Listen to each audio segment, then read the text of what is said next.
toi pour mourir et vivre, à toi Jésus pour toujours. Jésus donne à notre gloire pour le suivre pas à pas. Avec lui, joie et victoire, paix et bonheur ici-bas. Jusqu'au bout, je vais te suivre dans les bons et mauvais jours. À toi pour mourir et vivre, à toi Jésus pour toujours. Amen. Vraiment que Dieu vous bénisse. J'espère que frère Yannick, vous pouvez prendre le micro. Je vous ai donné l'heure que vous allez prendre. Que Dieu bénisse. À vous le micro.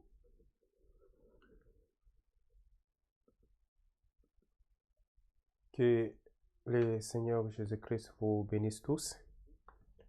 Amen. Je suis vraiment reconnaissant, Seigneur, d'être encore une fois au milieu de vous. Ce n'est pas ma première fois.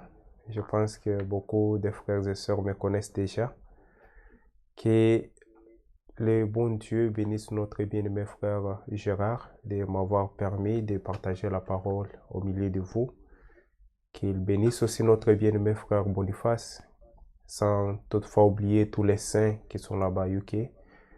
Nous sommes ensemble parce que nous croyons le même Dieu, nous sommes conduits par le même esprit et nous croyons que Dieu est réellement au milieu de nous par sa parole et par son esprit. Sans plus tarder, je vous invite à vous tenir debout. Nous allons lire la parole de Dieu. Lisons la parole de Dieu dans le livre d'Apocalypse.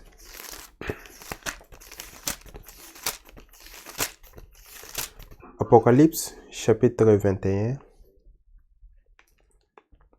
le verset 7. Apocalypse, chapitre 21, le verset 7, la Bible dit: celui qui vaincra héritera ces choses, je serai son Dieu et il sera mon fils. Je me reprier. Dieu de grâce, Dieu de toute éternité, Seigneur Jésus, du fond du cœur, nous te disons merci pour cette grâce particulière que tu veux nous accorder d'être parmi les vivants. Beaucoup ont voulu voir ces jours, mais ils n'ont pas pu, parce que c'est toi seul qui es le maître du souffle de vie. Merci encore une fois de nous avoir accordé la bonne santé, d'avoir permis que nous puissions voir cette année 2024. Merci d'avoir protégé mes bien-aimés. Ça fait pratiquement beaucoup de jours que nous nous sommes séparés et aujourd'hui, il t'a plu de nous réunir, non autour de quelconque sujet, mais autour de ta parole. Et nous croyons réellement que tu es au milieu de nous. Seigneur, Sauveur Jésus-Christ, nous t'implorons de nous pardonner de tous nos manquements. Sanctifie-nous, purifie-nous par ton sang. Bénis cette réunion d'une manière particulière. Sois avec moi qui va devoir parler à mes bien-aimés. J'aimerais juste être un micro par lequel tu parleras à ton peuple. Puisses-tu te révéler à chacun de nous, puisses-tu nous donner une bonne compréhension. Si tu nous bénis, la gloire reviendra à toi. Bénis nos bien-aimés qui sont là-bas à UK. Puisses-tu bénir aussi nos anciens, sois avec eux, assistez-les dans cette lourde charge que tu leur as donnée. Nous sommes à la fin, tu reviens très bientôt. Aide-nous à être trouvés prêts pour ton retour. Merci pour tout Dieu bien-aimé. Que ce moment soit réellement le moment le plus béni de notre journée. C'est avec foi dans le nom tout-puissant de notre bien-aimé Seigneur Sauveur Jésus-Christ que nous venons de prier. Amen. Que le Seigneur vous bénisse. Prenez place.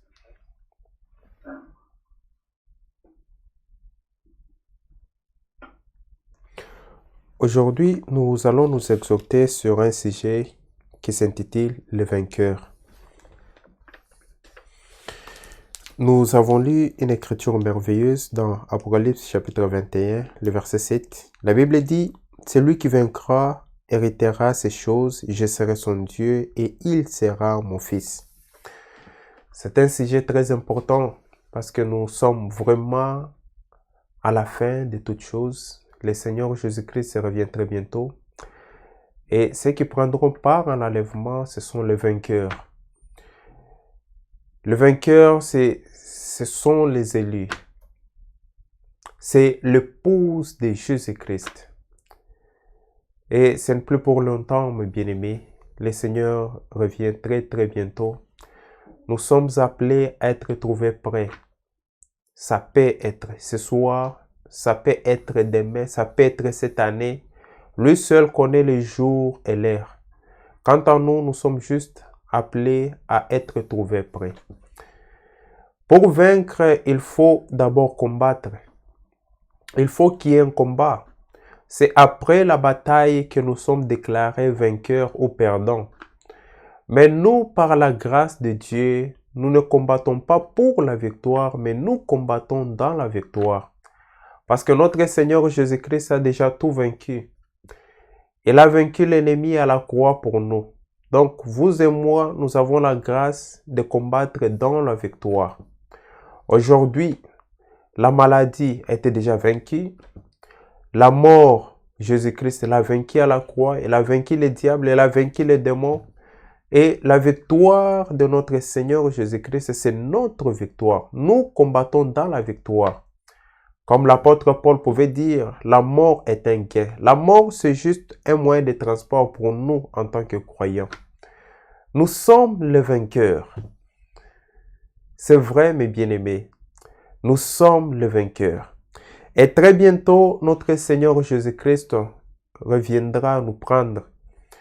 Et quand il reviendra nous prendre, c'est nous qui allons le rencontrer dans les airs. Nous serons avec lui pendant 7 ans dans les noces de l'agneau. Ce sont les vainqueurs qui seront là. Pendant 7 ans. Ce sera tellement merveilleux, mes bien-aimés. Nous allons oublier tous nos soucis, tous nos problèmes, tous ces problèmes que nous avons rencontrés sur cette terre. Nous allons oublier tout. Après ces 7 années de fête, nous allons descendre et régner pendant 1000 ans. Après, nous irons dans l'éternité. Ce sont des choses merveilleuses que le Seigneur a préparées pour les élus, que le Seigneur a préparées pour les vainqueurs. Ce sont ceux qui vaincront qui hériteront toutes ces choses, pas les perdants. Et vous et moi, par la grâce de Dieu, nous avons ce qu'il faut pour vaincre. Nous avons la parole de Dieu. Nous avons l'Esprit de Dieu. Dieu nous a tout donné. L'épouse de Jésus-Christ possède tout ce qu'il faut pour prendre part à l'enlèvement.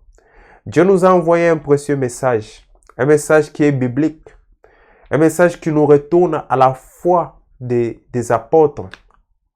Un message qui nous retourne à croire comme Paul, comme Pierre, comme Jacques. Et par la grâce de Dieu, nous avons été ramenés à la foi biblique. Aujourd'hui, nous prions comme les apôtres. Nous baptisons comme les apôtres. Même pour prêcher, nous sommes appelés à prêcher comme les apôtres. Parce que l'esprit qui était sur les apôtres, c'est le même esprit qui est sur nous. C'est une grâce particulière que l'épouse a reçue dans cet âge de l'Odyssée. C'est le dernier âge. Le Seigneur revient très bientôt. Nous sommes appelés à être trouvés prêts. C'est vrai. C'est tellement merveilleux.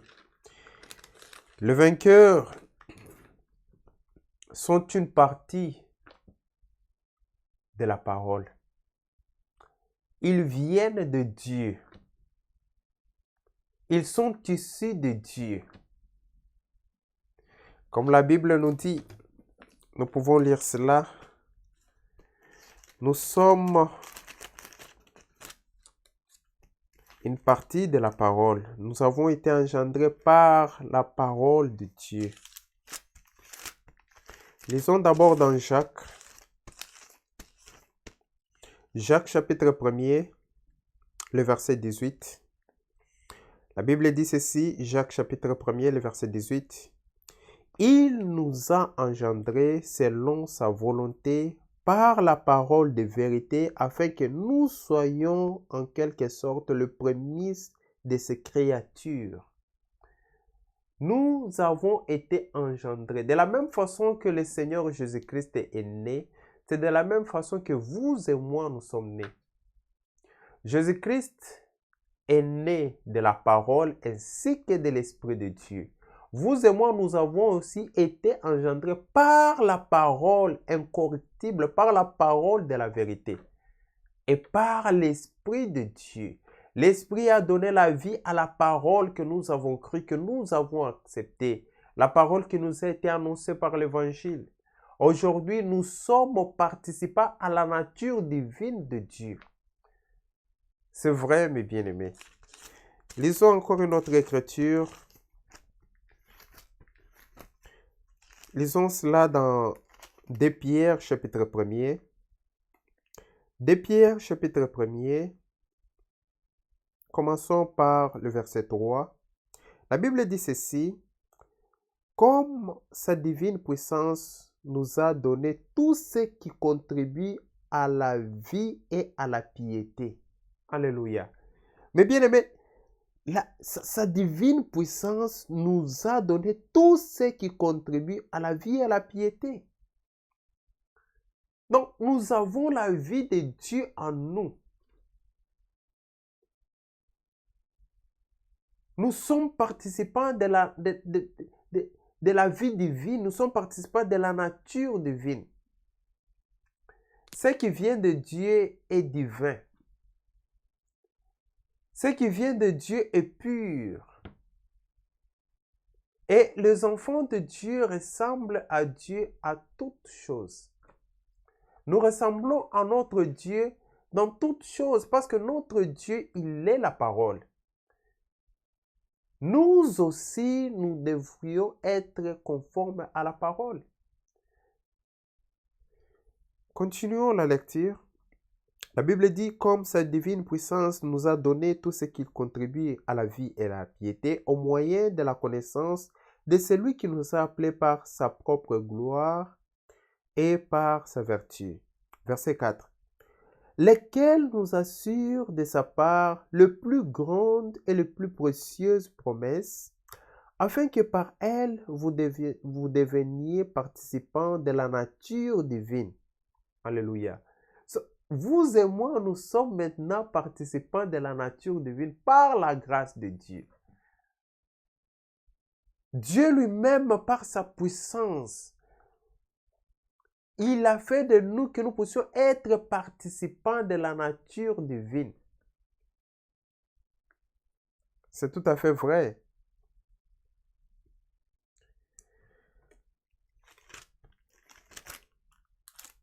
Lisons encore une autre écriture avant que nous puissions continuer. 1 Jean chapitre 4. 1 Jean chapitre 4, commençons par le verset 4. La Bible dit ceci. Vous, petits enfants, vous êtes de Dieu. Alléluia. Vous, petits enfants, vous êtes de Dieu. Et vous les avez vaincus parce que celui qui est en vous est plus grand que celui qui est dans le monde. C'est lui qui est en nous. Vu que nous avons la nature de Dieu, nous avons la vie de Dieu en nous, celui qui est en nous est plus grand que celui qui est dans le monde. Ça veut dire que vous et moi, nous avons la victoire sur toutes choses. Nous sommes appelés à ressembler à notre Dieu dans toutes choses. La Bible dit que nous sommes des dieux. Chaque enfant doit ressembler à son père. Et chaque nature se reproduit selon son espèce. Les enfants de Dieu, ce sont des dieux. Les enfants d'un chien, ce ne sont que des chiens. On ne peut pas apprendre à un chien d'aboyer. Ça fait partie de sa vie. Ça fait partie de sa nature. On ne peut pas l'apprendre à aboyer. Vu que sa nature est d'aboyer, donc il finira toujours par aboyer. On ne peut pas apprendre à un oiseau de voler. Il finira toujours par voler parce que c'est ça sa nature. Vous ne pouvez pas apprendre à un enfant de Dieu de vivre la parole. C'est sa vie. Il vit la parole parce qu'il est une partie de la parole. Vous et moi, nous sommes participants de la nature divine. La Bible dit que nous sommes de Dieu. Aujourd'hui, on ne peut pas négliger la vie de la sainteté. On ne peut pas mettre à côté la vie de la sainteté, la vie de la sanctification. Nous sommes appelés à nous sanctifier jusqu'au retour du Seigneur Jésus-Christ, même tout en ayant le Saint-Esprit. Tout en ayant le scellement du Saint-Esprit, nous sommes appelés à mener cette vie de la sanctification jusqu'au retour de notre Seigneur et Sauveur Jésus-Christ. C'est vrai, mes bien-aimés. Regardez ce que Dieu a fait de nous. Dieu nous a tellement élevés, mes bien-aimés. Dieu a fait de nous des enfants de Dieu. Dieu a fait de nous ses enfants. Ça veut dire que nous sommes plus que même les gens de ce monde. Nous sommes très différents dans notre façon de penser, dans notre façon de réfléchir, dans notre façon de nous habiller, dans notre façon de faire les choses. Nous sommes appelés à ressembler à notre Dieu dans toutes choses. Et la Bible dit dans Philippiens, lisons cela, Philippiens chapitre 2, le verset 5. Ayez en vous les sentiments qui étaient en Jésus-Christ. Nous sommes appelés à avoir les sentiments qui étaient en Jésus-Christ. Ayez en vous les sentiments qui étaient en Jésus-Christ. Nous connaissons tous comment le Seigneur Jésus-Christ était. C'était un homme humble, Dieu habitant parmi les humains. Il était tellement humble. Pour l'identifier, il fallait vraiment qu'on puisse demander qui il est réellement. Il était tellement humble. On était en train de le confondre avec ses disciples. Il n'avait même pas de grande maison. L'humilité, c'est ce qui caractérise les enfants de Dieu. Ils sont humbles. Ils ne sont pas orgueilleux. Et la Bible nous demande d'avoir les mêmes sentiments qui étaient en Jésus-Christ. Et le Seigneur Jésus-Christ, la Bible nous dit que c'est lui notre grand frère. Il est le commencement de cette nouvelle création que Dieu a commencée. La première est tombée avec Adam. Et Dieu a voulu commencer une nouvelle création. Dieu a voulu commencer une nouvelle race. De lui, nous sommes la race. Nous sommes la race des élus. Nous sommes la race des vainqueurs. Nous sommes la troupe de vainqueurs. Quand nous lisons les Écritures dans Hébreux chapitre 2, je pense bien que ça doit être dans Romains. Permettez que je retrouve l'Écriture rapidement.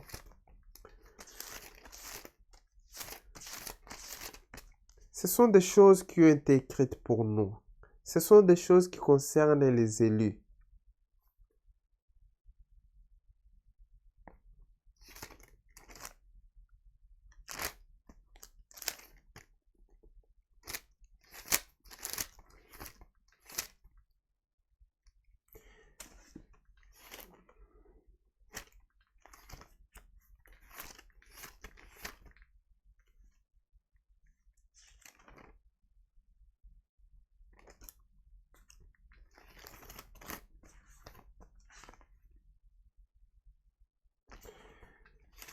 Nous reviendrons sur ça demain. Je ne retrouve pas ça. Lisons une autre écriture dans 2 Corinthiens. Lisez avec moi dans 2 Corinthiens.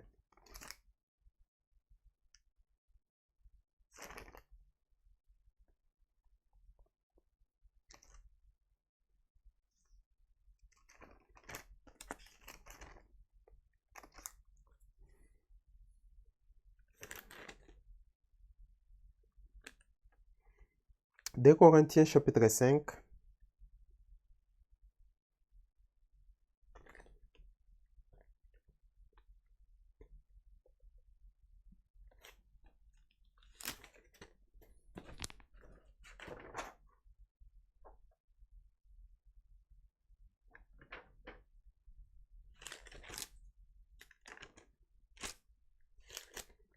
Deux Corinthiens chapitre 5, le verset 17, la Bible dit ceci.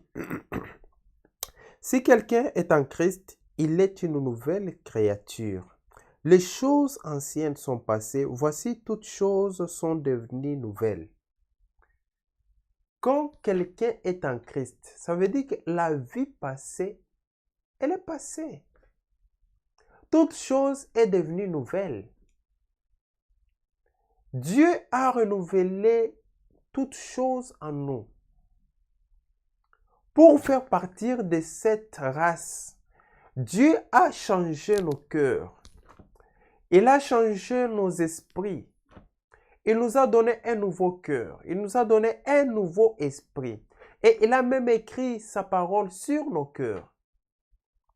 Et celui qui est en Christ, il est une nouvelle création. Il est une nouvelle création, mes bien-aimés. Celui qui est en Christ, il est une nouvelle création.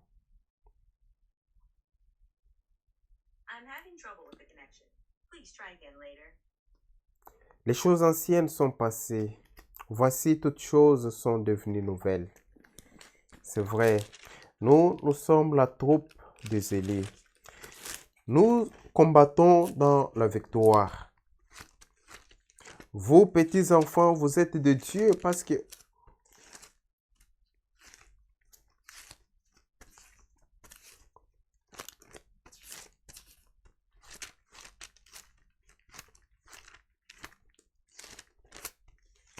un Jean chapitre 4. 1 Jean chapitre 4, le verset 4. La Bible dit ceci. Vous, petits enfants, vous êtes de Dieu. Et vous les avez vaincus parce que celui qui est en vous est plus grand que celui qui est dans le monde.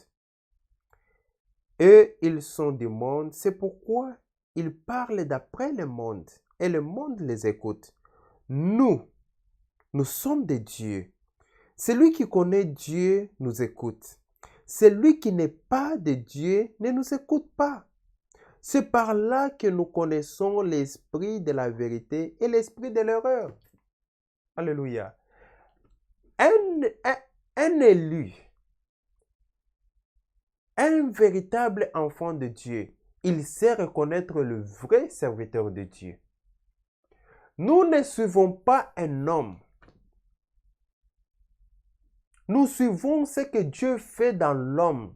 Nous suivons la conduite du Saint-Esprit. Nous suivons comment Dieu lui-même est en train de nous conduire.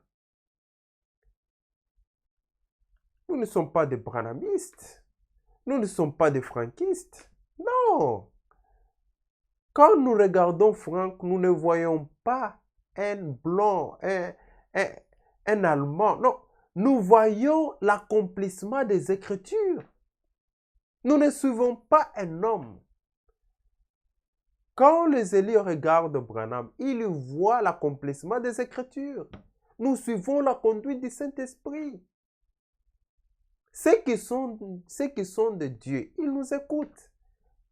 Mais ceux qui ne sont pas de Dieu, ils ne nous écoutent pas.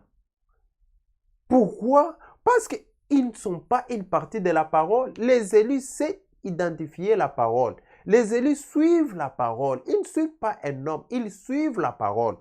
Écoutez ce que la Bible nous dit dans Actes.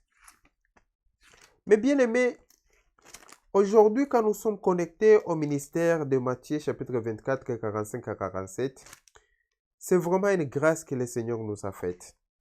Nous ne suivons pas un homme. Dieu nous parle à travers cet homme. Nous suivons la conduite du Saint-Esprit.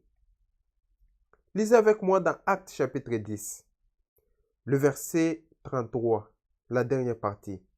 Maintenant donc, nous sommes tous devant Dieu pour entendre tout ce que le Seigneur t'a ordonné de nous dire. Ici, les gens ne voulaient... Ce n'est pas Pierre qui est en train d'intéresser les gens. Les gens voulaient écouter ce qui sortait dans la bouche de Pierre. Ce que Dieu va nous dire par ta bouche. Pas ce que toi, Pierre, Pierre, tu nous dis. Non, non. Nous voulons écouter ce que Dieu nous dit par ta bouche. Aujourd'hui, Dieu utilise les hommes pour parler aux hommes. Tous ceux qui ont rejeté le ministère de Matthieu chapitre 24, 45 à 47, ils sont dans l'erreur et ils ne prendront pas part à l'enlèvement. Tous ceux qui ont rejeté le ministère de Malachie chapitre 4, le verset 5 et 6, ils sont dans l'erreur. Ils sont en train d'attendre le Seigneur en vain et ils ne sont pas des vainqueurs. Les vainqueurs, ce sont ceux qui sont à mesure de reconnaître la parole de Dieu, qui sont en train de voir l'accomplissement des Écritures. Ils prennent part à ce que Dieu fait dans leur temps. Ce sont là les vainqueurs, ce sont là les élus. Ce sont là les élus. Ce n'est pas l'homme de Franck que nous regardons. Nous regardons l'Esprit Saint qui nous conduit. Ce qui sort dans la bouche de Franck, c'est ce que Dieu parle à son peuple. Ici, les gens disent, maintenant, donc, nous sommes tous devant Dieu. Vous voyez, notre Dieu, Dieu est esprit. La Bible dit, Dieu est esprit. Tous ceux qui veulent l'adorer, Dieu doit l'adorer en esprit et en vérité. Dieu aujourd'hui utilise les hommes. Dieu en tant qu'esprit, il doit posséder, il doit utiliser un homme pour parler aux hommes. Et cela, c'est depuis l'Ancien Testament. Nous connaissons tous l'histoire. Le peuple d'Israël voulait aussi écouter Dieu. Ils ont dit à Moïse, non, pas question. Pourquoi seulement Dieu te parle à toi? Qu'est-ce qu'il ne voit pas? Est-ce que toi, tu deviens plus spécial que nous? Toi, tu deviens, je ne sais pas. Les gens commençaient à créer des problèmes là où il n'y en a pas. Et Dieu a parlé à Moïse. Il a demandé au peuple de se sanctifier. Parce que le Dieu que nous servons, c'est un Dieu très saint. On ne peut pas s'approcher de lui n'importe comment. Non. Il dit, je suis saint, vous serez saints. Et Moïse a dit au peuple de se sanctifier. Ils se sont sanctifiés, ils se sont éloignés de leurs femmes, ils se sont éloignés de toutes sortes de souillures. Quand Dieu est descendu, ils n'ont pas pu supporter la présence de Dieu. Et ils ont dit à Moïse, que Dieu te parle toi, que toi tu viens nous annoncer. Depuis ce temps-là, Dieu utilise les hommes pour parler aux hommes.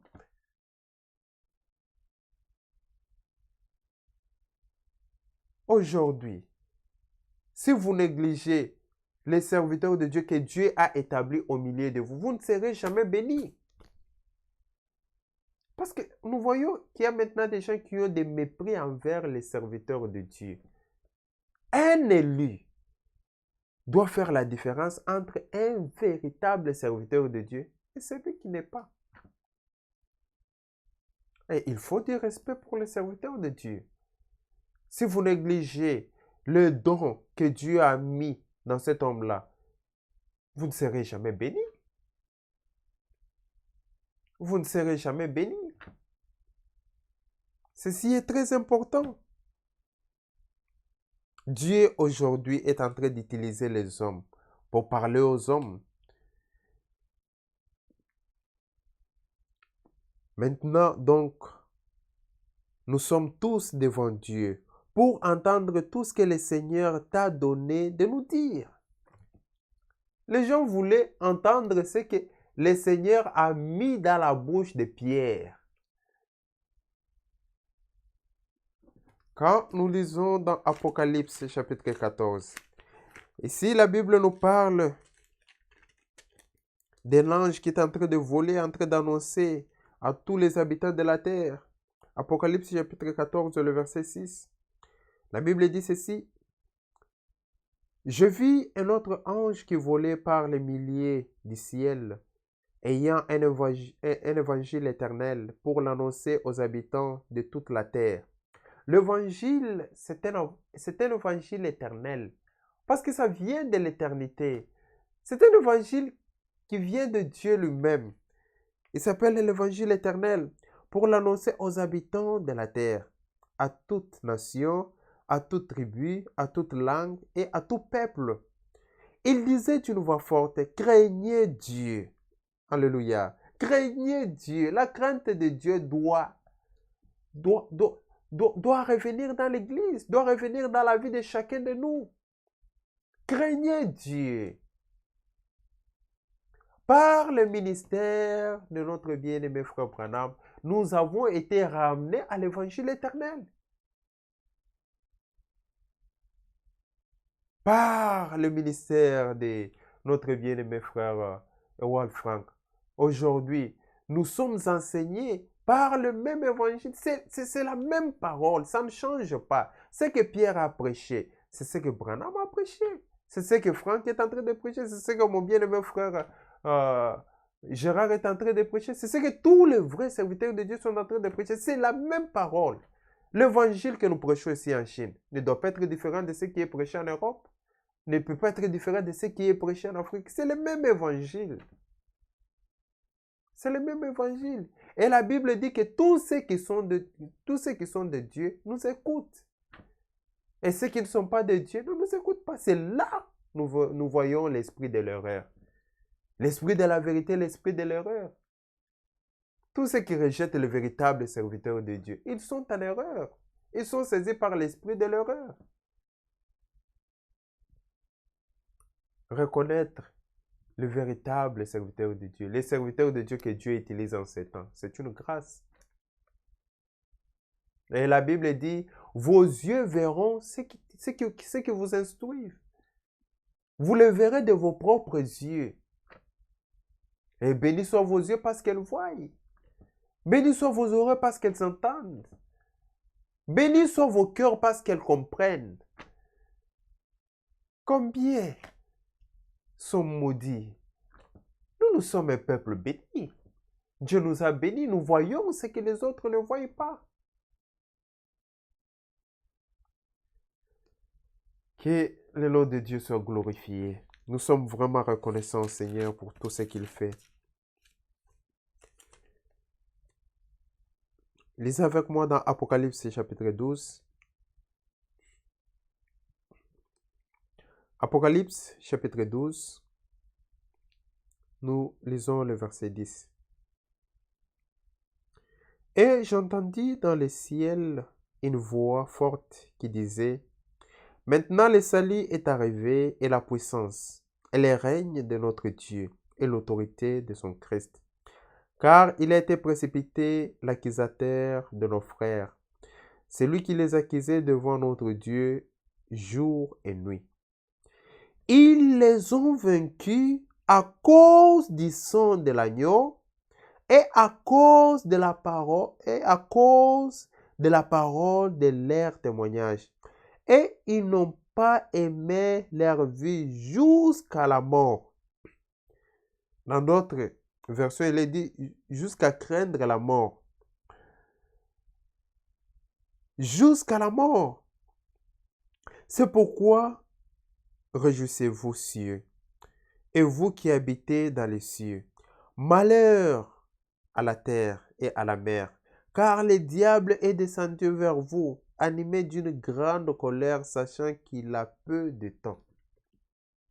La Bible dit, ils l'ont vaincu à cause du sang de l'agneau et à cause de la parole de leur témoignage.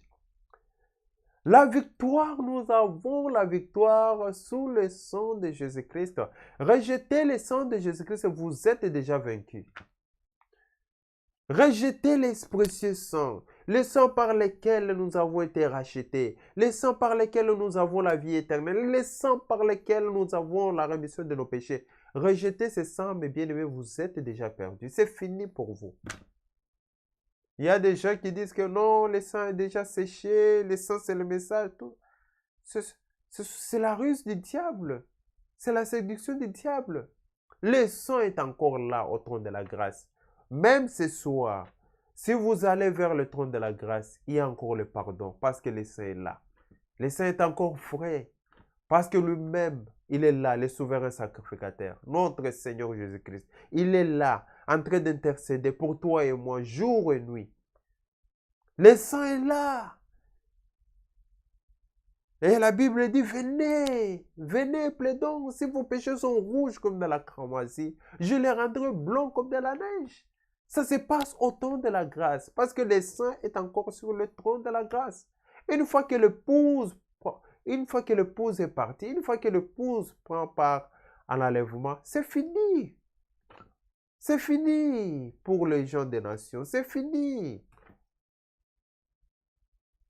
C'est fini, c'est le temps où chacun de nous doit profiter de la grâce.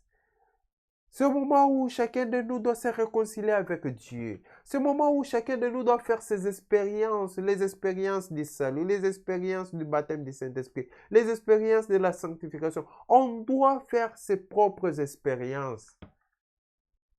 Parce qu'aujourd'hui, le Seigneur Jésus-Christ, il est encore l'agneau de Dieu qui ôte le péché du monde.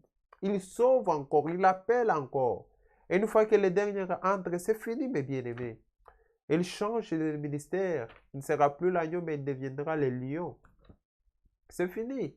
Il va se tourner vers Israël. Il va maintenant aller vers son peuple. Ça sera fini pour les gens des nations. Alors profitons de cette grâce que le Seigneur nous a accordée. La Bible dit que nous sommes les vainqueurs. Nous les avons vaincus. Ils l'ont vaincu à cause. Ça veut dire que c'est déjà fait. Crois cela que tu es un vainqueur. Aucun péché ne peut plus nous dominer. Aucun démon ne peut plus nous dominer. Même pas le diable n'a plus le pouvoir sur nous. Parce que nous sommes des vainqueurs. Il a été vaincu à la croix. Le Seigneur Jésus-Christ a écrasé la tête du serpent. Vous et moi, nous combattons dans la victoire. La victoire est pour nous. Nous sommes forts. Nous sommes plus que forts. Par le sang de l'agneau, le sang de Jésus-Christ, le sang d'Emmanuel. Ils l'ont vaincu à cause du sang de l'agneau et à cause de la parole de leur témoignage. La parole de Dieu, sans interprétation. La pure vérité. Par cette parole, nous avons la victoire. C'est vrai, mes bien-aimés. Dieu nous a tout donné. Nous avons tout ce qu'il faut. Nous sommes les vainqueurs. Nous sommes la troupe de vainqueurs. Nous sommes les élus, ceux qui prendront part à l'enlèvement. Et c'est pour très bientôt, mes bien-aimés. Aujourd'hui, nous sommes appelés à vivre comme si c'est notre dernier jour de vivre. Nous sommes appelés à prier comme si c'est notre dernière prière. Même pour prêcher, nous sommes appelés à prêcher comme si c'est notre dernière prédication. Parce que le Seigneur est à la porte. Tout peut arriver. Tout peut arriver, mes bien-aimés. Soyons prêts. Pour ce soir, que le Seigneur vous bénisse. Nous allons continuer demain. Je remets la chair au président du culte.